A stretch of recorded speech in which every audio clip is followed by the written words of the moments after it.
Good morning, folks. TOBINI YOGINI here, and I'm accompanied by Licky Lou, aka Lacey, and we're off for a beautiful run. And I thought I'd take you along for the journey for this one because we're heading down to a pretty special spot, not too far away from us, about 12 clicks return trip from where we're heading to home. And how's this beautiful Australiana backdrop we're just running through. We've just come down from the mountain up where the rainforest is, and now we're into some grazing country that used to be used for cattle. Now it's owned by one of our neighbours, and it's just an absolutely stunning spring morning. So enjoy the run. Woo! What do you reckon, Lace? Lacey Lou? What do you got? What can you smell? What can you smell? Where are we going? Where are we going? Also, just for reference, that little peak over there that kind of looks like the top of a pyramid, that's our far boundary on the eastern side of our property, just over there. One day I'll explore up there with you guys, but that's not this trip. That's a hike in of itself. Come on, where are we going?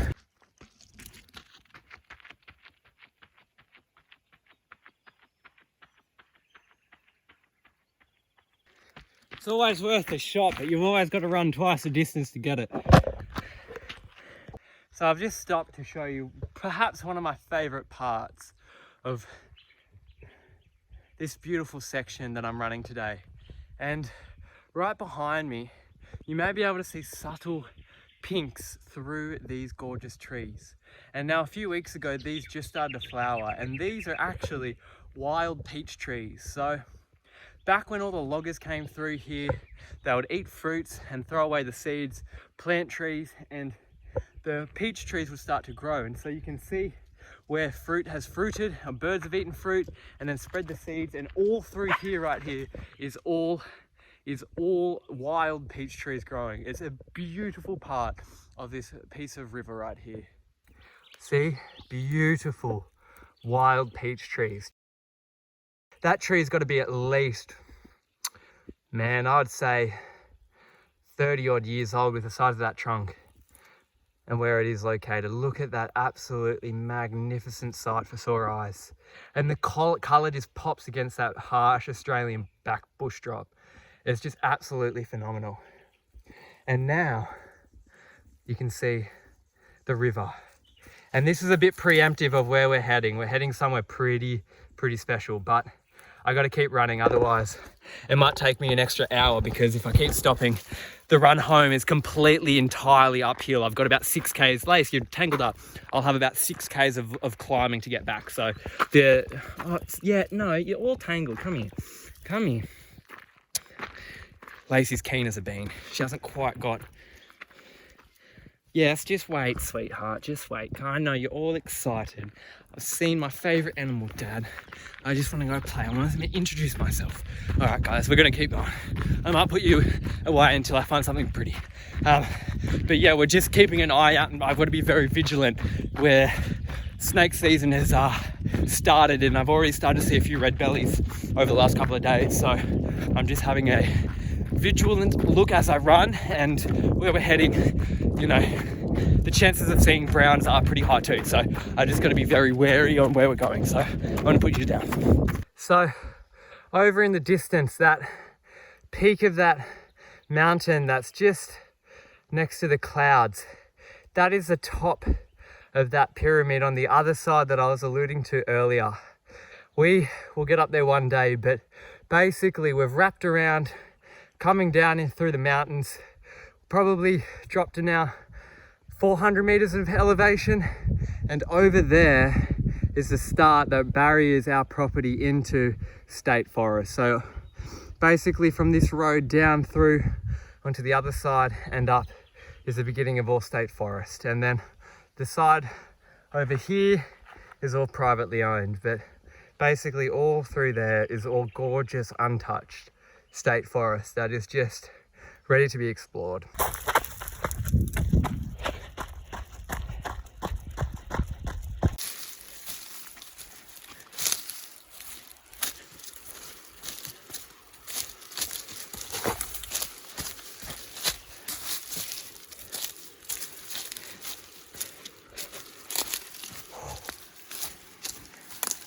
Where are we, Lace? Where are we, sweetheart? Where are we? Whoa.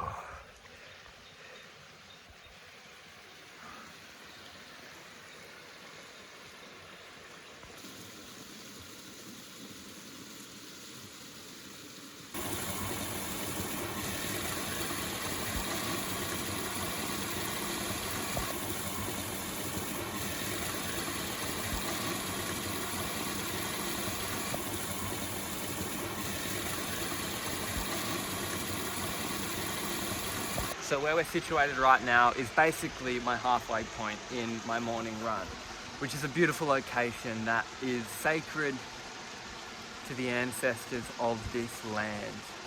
Where we're situated is a very, very sacred location.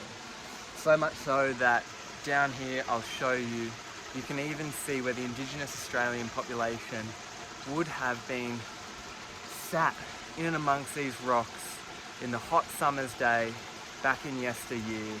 So much so that I can even see markings where they would have carved out and used the bedrock and the running water to sharpen stones for spears, weapons, axes, all amazing tools that they crafted off the land.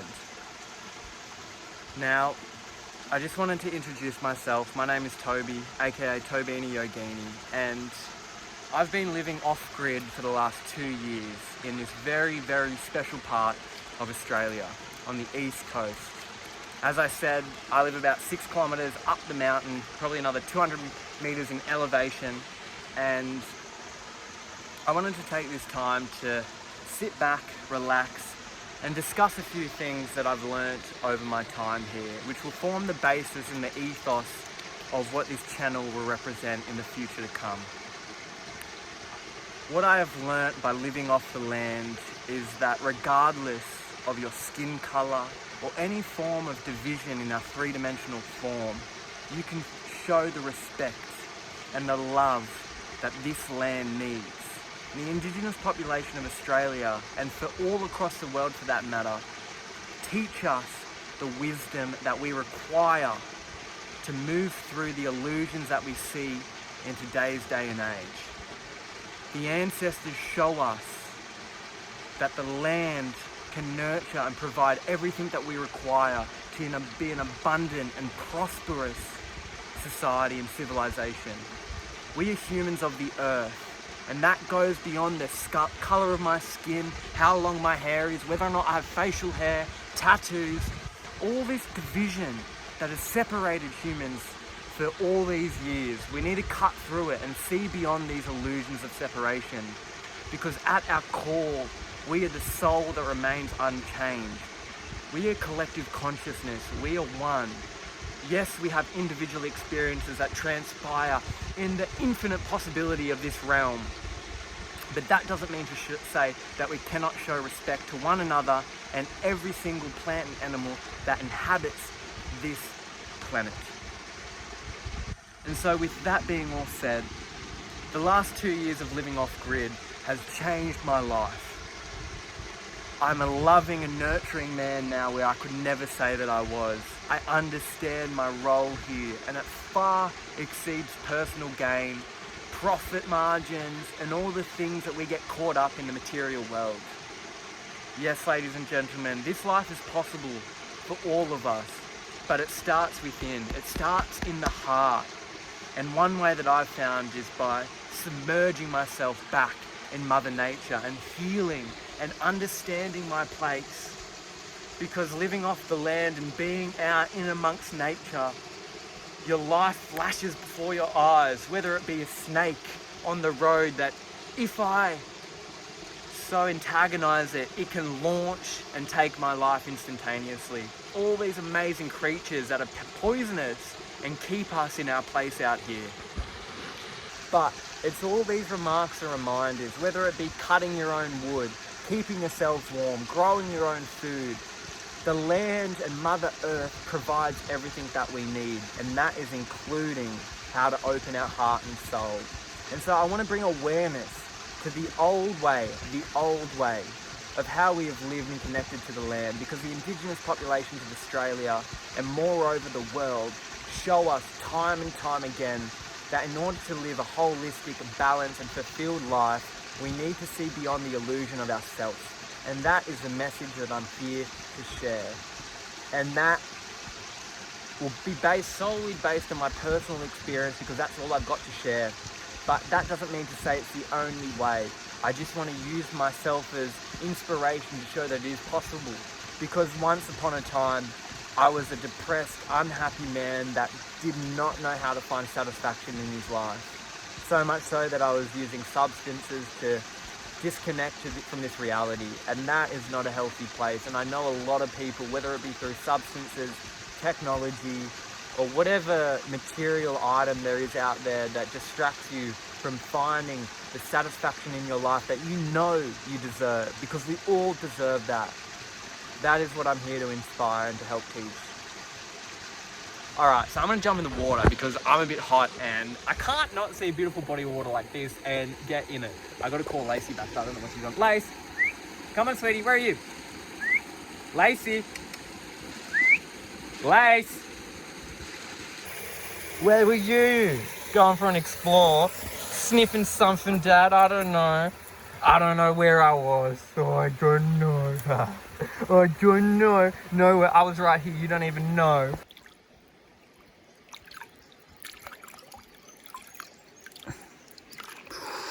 It's a bit chilly. Not super cold. Probably 6-7 degrees at the moment. Still icy. As I said, I'm up in the mountains. This water is quite fresh. It's very, very, very fresh.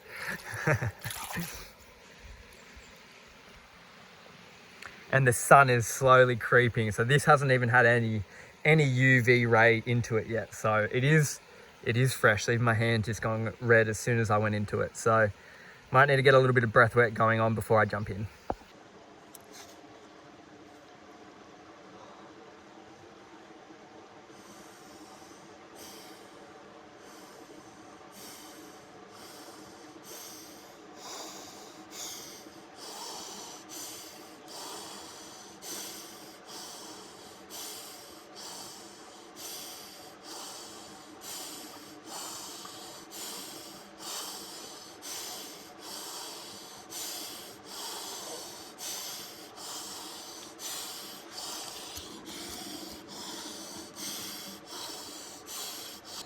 Wait, where are you going? Back here.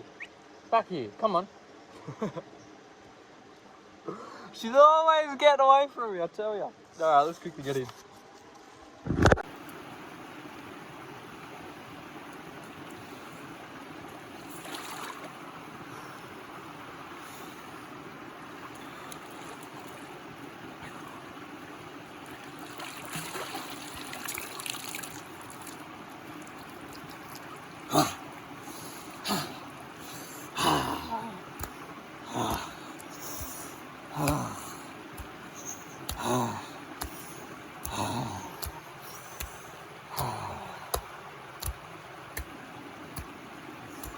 We are energy people. It's all about energy. And once you can control your own energy, you can control your own life. And as I said, it starts within here, the fire in the belly. When you can fuel your own life within, that's, my friends, is when you find that inner peace and happiness that we all crave as souls living out this human existence. So for those people that are interested, I'm running in these Merrell Moab Flies. These are beautiful trail running shoes, awesome grip, super light. I normally like run barefoot or in earth runners, but especially nowadays in this kind of hard rock, I like to have a little bit of protection. But these are really, really, really amazing, and they're all made out of recyclable materials as well. So super beautiful shoes. These are epic. Ooh, I need to get moving. I'm starting to get cold chilling out here, so I gotta get going because that water has brought my body temperature back down. So I'm gonna start running back up the hill. I'm not gonna film it because, as I said, it's about 6 Ks of just all uphill. So I'm gonna need every blood, sweat and tear to get there. So I'm gonna get moving. Lace, come on, come on, let's go. We've got some beautiful river gums through here. We've got some apple gums as well. These are all part of the eucalyptus family. There's over 1,200 type of eucalyptus tree. It's amazing. Look at this beautiful part of the Australiana bush. Oh, I love it.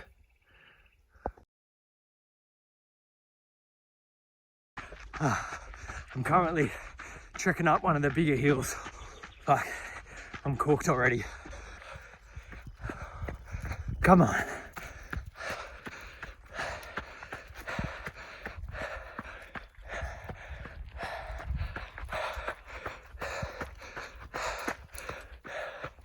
We were down in there, just for reference. Oh, back to the cattle graze. Woo! Good jump, mate. Oh, up. Oh yeah, baby. Oh yeah, we're getting there. Phew. Just heard a snake slither back up into that, in there somewhere. Yes, I'm not lying. Woo! Where are you? I hear you. I don't see you, I hear you. So, another thing is kookaburras. Kookaburras are hyper intelligent and talk to each other. So much so that I've dialed down, basically, I can tell the time in the morning based on the kookaburras, and if it's the first, second or third. They also have a different kind of laugh when they hear predators, so whether a goanna is coming up into the nest or they hear and see snakes on the road. I just heard that cry, that laugh, so to speak, that signifies that there could be snakes on the road.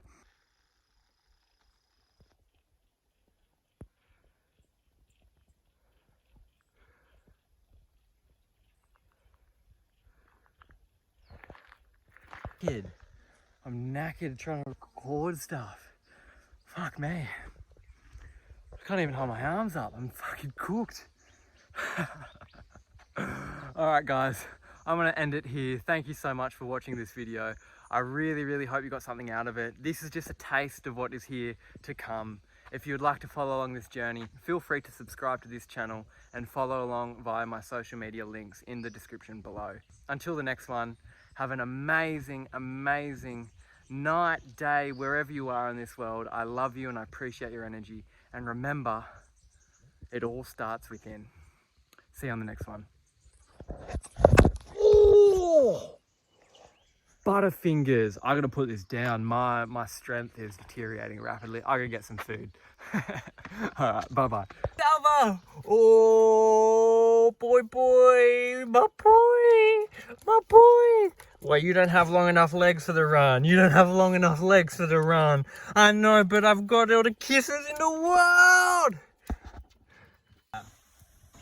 Flapjack City, baby. Woo! Boomba. Hey, boomba. Wow, that's the first one off the rank. That's really good. We're in for a treat today. Normally the first one's a little bit, how you going? Hey, boomba. Hey, boomba.